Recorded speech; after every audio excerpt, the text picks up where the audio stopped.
नमस्कार दोस्तों, स्वागत है आप सभी का क्रीसेंट एजुकेशन क्लासेस में। कैसे हैं आप सभी लोग? उम्मीद करते हैं सभी लोग स्वस्थ होंगे और अच्छी प्रिपरेशन कर रहे होंगे आगामी एग्जाम की। आज की वीडियो में दोस्तों हम बात करेंगे उत्तराखंड एलटी को लेकर जो अपडेट्स आई हैं उसके बारे में। इसके अलावा उत्तराखंड शिक्षक भर्ती के बारे में बात करेंगे, जिसमें शिक्षा विभाग के चल रहे हैं अजब गजब कारनामे और नए सिरे से होगी 246 पदों पर एलटी शिक्षक भर्ती।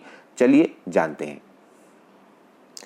सबसे पहले दोस्तों हम बात करेंगे उत्तराखंड एलटी को लेकर जो अपडेट्स आई है वो दोस्तों उत्तराखंड अधीनस्थ सेवा चयन आयोग से आई है। इनके द्वारा दोस्तों विज्ञप्ति जारी की गई है, जिसके माध्यम से दोस्तों इन्होंने अभी हाल में ही जो एलटी का रिजल्ट दोस्तों आया था उनके अभिलेख सत्यापन की डेट को घोषित कर दिया है। 26 जुलाई से दोस्तों आपके अभिलेख सत्यापन स्टार्ट हो जाएंगे।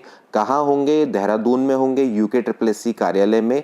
यहाँ पर आपके अभिलेख सत्यापन दोस्तों होने हैं 26 जुलाई से दोस्तों शुरू है। अलग अलग सब्जेक्ट की अलग अलग दोस्तों डेट घोषित की गई है, जहाँ पर आप देख सकते हैं जैसे कि उर्दू है, विज्ञान है, संस्कृत है, पंजाबी है, व्यायाम है। तो यहाँ पर आप अपने रोल नंबर को जरूर चेक कर लीजिएगा। संगीत तक के यहाँ पर आप देख सकते हैं इनकी दोस्तों 26/7/2023 यानी बुधवार को दोस्तों अभिलेख सत्यापन की डेट को घोषित किया गया है। बात करते हैं गणित में, तो गणित में भी दोस्तों आप देख सकते हैं कि 27/7/2023 को, और इसके अलावा गृह विज्ञान में भी आपका जो अभिलेख सत्यापन है वो 27/7/2023 को घोषित किया गया। लेकिन यहाँ पर आप देखें तो गणित में सामान्य शाखा में 1 से 9 तक के रोल नंबर का अभिलेख सत्यापन 26/7/2023 को घोषित किया गया है। इसके अलावा यहाँ पर आप देख सकते हैं कि हिंदी के कुछ का 27 को है, फिर कुछ का यहाँ पर 28 को है। तो 26, 27, 28 ये 3 डेट आपके लिए इंपॉर्टेंट है, जितने भी लोगों का यहाँ पर सिलेक्शन हुआ है। अब देखिए, इसमें अगर कोई गंभीर समस्या है, मान लेते हैं नहीं जा पाते हैं, तो कोई टेंशन वाली बात नहीं है। आयोग आपको 7 दिन का समय एक्स्ट्रा देता है और 7 दिन के दौरान आप वहाँ पर उपस्थित हो जाइए अपने मूल कारण के संग कि भैया क्यों नहीं आ पाए। जो आपकी एग्जैक्ट अभिलेख सत्यापन की डेट को जब घोषित किया गया था वो आपको छूट दे देते हैं, ऐसा कोई दिक्कत वाली बात नहीं है। लेकिन फिर भी कोशिश ये करें कि भैया जिस दिन अभिलेख सत्यापन है उस दिन वहाँ पर पहुँच जाएं। तो यहाँ पर इनके साफ साफ है कि अभिलेख सत्यापन की निर्धारित तिथियों में अभ्यर्थियों की उपस्थिति नितांत रूप से अनिवार्य होगी और निर्धारित तिथि में कोई भी परिवर्तन नहीं किया जाएगा। अगर कोई व्यक्ति है निर्धारित तिथि में उपस्थित नहीं हो पाता है और कोई गंभीर कारण है, तो अभ्यर्थी साक्ष्य के साथ अपने अभिलेख सत्यापन हेतु निर्धारित तिथि से आगामी 7 दिनों की अवधि में आवश्यक रूप से अभिलेख सत्यापन में उपस्थित हो सकते हैं। इसके बाद आपको समय नहीं दिया जाएगा। और इसके अलावा दोस्तों आपके जो डॉक्यूमेंट्स हैं वो भी दोस्तों दुरुस्त कर लें। डॉक्यूमेंट्स आपको पता है भाई क्या क्या चाहिए होते हैं। जब अपने फॉर्म भरने के दौरान जितने भी सारे जितने आपने प्रमाण पत्र वहाँ पर दिए थे ऑनलाइन आवेदन भरते वक्त, या जिनको आपने मेंशन किया था, वो सारे के सारे आपको ले जाने पड़ेंगे। अनिवार्य रूप से जो शैक्षिक अर्हता होती है वो तो आपको पता ही है कि भाई क्या क्या चाहिए। ग्रेजुएशन चाहिए, उसके अलावा सब्जेक्ट कॉम्बिनेशन का ध्यान में रखेंगे, जैसे कि भैया आप अगर गणित वाले तो वहाँ पर फिजिक्स और मैथ्स चाहिए। इसके अलावा आपको ग्रेजुएशन में के अलावा दोस्तों आपको बीएड चाहिए, टीईटी 2 आपका क्लियर होना चाहिए। तो ये तो आपके दोस्तों अनिवार्य शैक्षिक अर्हता है, वो तो आपकी पूरी की पूरी होनी चाहिए। इसके अलावा जो भी आपका जन्म तिथि से संबंधित प्रमाण पत्र है, लाइक हाई स्कूल का प्रमाण पत्र होता है, इसके अलावा इंटर का प्रमाण पत्र होता है, मार्कशीट होती है। अगर आप ग्रेजुएशन अगर आपने किया तो सारी की सारी अंक तालिकाएं और अपने जो प्रमाण पत्र इन सभी को दोस्तों दुरुस्त कर लें। और अगर मान लेते हैं नहीं भी दे पाते हैं या अभी आपके पास नहीं है, तो कोशिश ये करें कि दोस्तों ये 1 हफ्ते के दौरान आप सारे के सारे इकट्ठा कर लें, क्योंकि आपको 1 हफ्ते का समय दिया जाता है अगर आप अभिलेख सत्यापन के दौरान अगर प्रमाण पत्र को प्रस्तुत नहीं कर पाते हैं। जैसे अगर आपका ओबीसी का प्रमाण पत्र नहीं है तो आप उसको दुरुस्त करके बनवा ले टाइम पे, क्योंकि एक्चुअली होता क्या है कि आपको समय अब कम दिया जाने लगा है। पहले थोड़ा ज़्यादा समय दिया जाता था, अब थोड़ा कम समय दिया जा रहा है। तो जितने भी अपने प्रमाण पत्र हैं दोस्तों वो आपने उनको सही से बनवा ले। इसके अलावा देखिए, जैसे कई सारे प्रश्न पूछे जाते हैं कि भाई नाम में और पिता के नाम में प्रमाण पत्र में अगर गलत है, जैसे होता है जनरली कि किसी के 10th में पिताजी का नाम डिफरेंट हो जाता है, मतलब कि कुछ कमियां हो जाती हैं, टाइपिंग टंकन त्रुटि होती है। इसके अलावा इंटर में या फिर हम ग्रेजुएट लेवल पे थोड़ा डिफरेंस पाया जाता है, या कोई आधार कार्ड में कुछ अलग नाम है वैसे वहाँ पर कुछ अलग नाम है, इस टाइप से मतलब अगर कुछ अगर डिफरेंस है तो उसके प्रति कुछ नहीं करना होता है कि आपको उक्त के संबंध में एक एफिडेविट शपथ पत्र बनाना होता है, उसकी मूल और छाया प्रति लेकर आप आ जाइए कि भैया हमारे नाम के ये विभिन्नता पाई जा रही। तो इसमें कोई मुश्किल वाली बात नहीं है। इसके अलावा दोस्तों एक चेकलिस्ट आती है 79 वाली, समाज संख्या 79। इसमें आपका एक पूरा निर्धारित प्रारूप है चेकलिस्ट, यानी कि उसमें आपको लिखा होता है कि भाई यही आपको डॉक्यूमेंट चाहिए और उसके अकॉर्डिंग ही आप उसको बिल्कुल अरेंज करके ले जाइए। और जितने भी सेट्स हैं उनकी 2-2 प्रतियां निकाल लीजिए, मतलब एक सेट एक और बनाए, एक सेट पूरा बनाए और उसको लेकर आप आयोग के कार्यालय में पहुंच जाइए। कोई दिक्कत नहीं है और बड़ी आसानी से आपका विधिक सत्यापन हो जाएगा। ठीक है, तो यहाँ पर आपने ये चीज़ें अपनी करनी है। बाकी जो 79 समाज संख्या का प्रारूप है दोस्तों, ये भी हमारे टेलीग्राम चैनल पर अवेलेबल है और इस पीडीएफ को भी मैं दोस्तों अपने टेलीग्राम चैनल पर प्रोवाइड आपको करवा दूंगा ताकि आप इसको प्रॉपरली पढ़ पाएँ। हमारे टेलीग्राम चैनल का लिंक अबाउट सेक्शन में अवेलेबल रहता है, वहाँ पर आप जाके उसको देखिए और वहाँ पर आपको दोस्तों और भी कई सारी चीज़ें मिल जाएंगी। हमने इससे पहले दोस्तों जो शिक्षण अभिरुचि की क्लासेस करवाई हैं, या उससे पहले भी दोस्तों हमने जितना भी प्रवक्ता स्क्रीनिंग से संबंधित जितना भी मटेरियल है वो सारा का सारा दोस्तों आपको हमारे टेलीग्राम चैनल पर मिल जाएगा।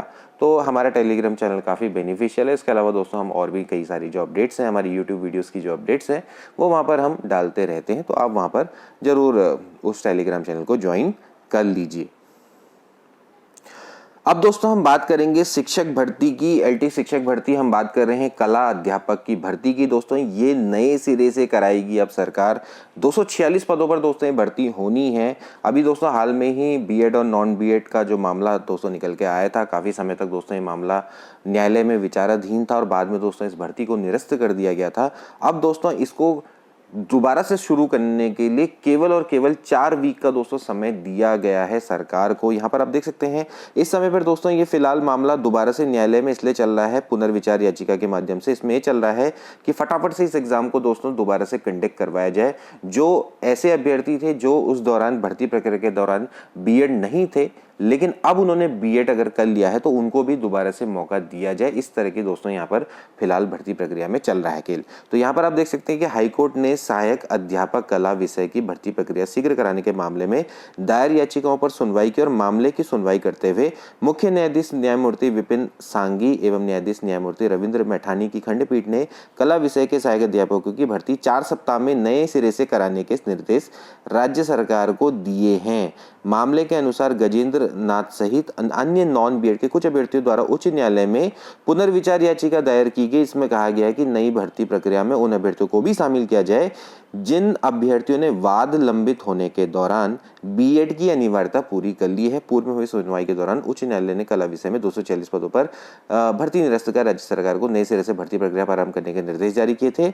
नई विज्ञप्ति के जारी होने से अब यह अभ्यर्थियों भी इस भर्ती प्रक्रिया में शामिल हो सकेंगे जिन्होंने बाद में न्यायालय में लंबित होने के दौरान बीएड कर लिया था। पहले ऐसे अभ्यर्थी इसमें शामिल नहीं हो पा रहे थे।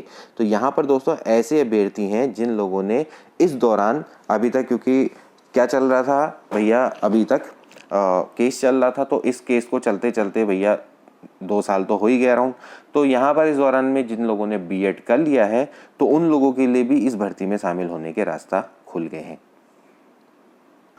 अब दोस्तों हम बात करेंगे हमारे उत्तराखंड शिक्षा विभाग के अजब गजब कारनामों के बारे में।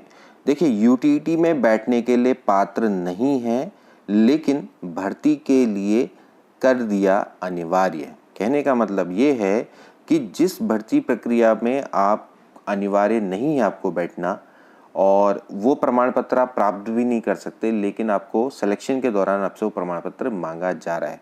देखिए बात चल रही है यहाँ पर विशेष शिक्षक का जो भर्ती अभियान दोस्तों चल रहा है। अभी गाइडलाइन है केंद्र सरकार की कि भैया जो फिजिकली हैंडीकैप्ड जो छात्र होते हैं उनके लिए विशेष शिक्षक का होना अनिवार्य है। और इसी अभियान के तहत पर चाहे आप समस्त स्कूलों की बात करें, चाहे हम केंद्रीय विद्यालय की बात करें, नवोदय विद्यालय की बात करें या फिर हम राजकीय स्कूलों की बात करें, तो वहाँ पर क्या है कि इस समय पर विशेष शिक्षकों की भर्ती हो रही है। तो अगर आपने बीएड स्पेशल एजुकेशन से किया है या फिर डीएड स्पेशल एजुकेशन से आपने किया है तो आप इस भर्ती प्रक्रिया में शामिल हो सकते हैं।